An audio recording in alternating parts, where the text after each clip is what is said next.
Today we're making almond butter brownies. So I'm gonna put a cup of almond butter in here, and this almond butter is a little bit softened. I softened it by just melting it. It's just easier to stir later if you soften it first. Now we're gonna get a half a cup of oats here, and I'm gonna put them in the food processor. And if you don't have a food processor, you can buy oat flour already done, but I'm gonna use oats and turn them into flour here.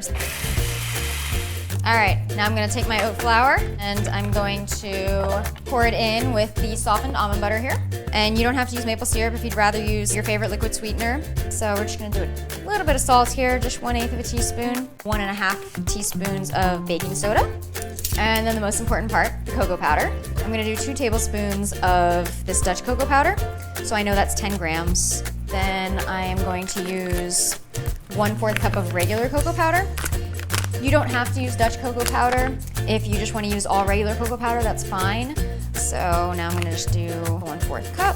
And I'm going to whip this all up now, just with my spoon here. And I'm going to stir it really well because you don't want pockets of baking soda in a bite. You know, you don't want to go and take a bite and be like, oh, this tastes like baking soda. Now I'm going to take this brownie batter and I'm going to transfer it to a pan. Just transfer this brownie batter here into the parchment lined pan. Because it's thicker than regular brownie batter, I'm going to take a second sheet of parchment, and then you can just use your hands to smooth it down like this. And you just want to get it to every corner. Now I've gotten this to the edges, so I'm going to take this second layer of parchment off. And it's a very thin layer, you'll notice, like too thin for brownies, and you're going to be like, that's it?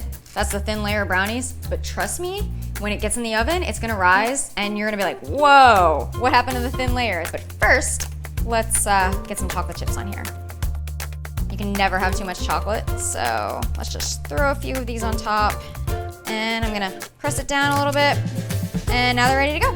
So now it's time to pop them in the oven for 15 minutes. The hardest part is waiting.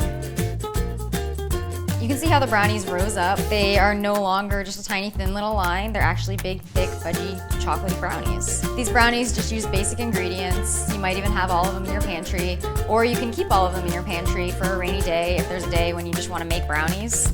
These look so delicious. I just have to try one.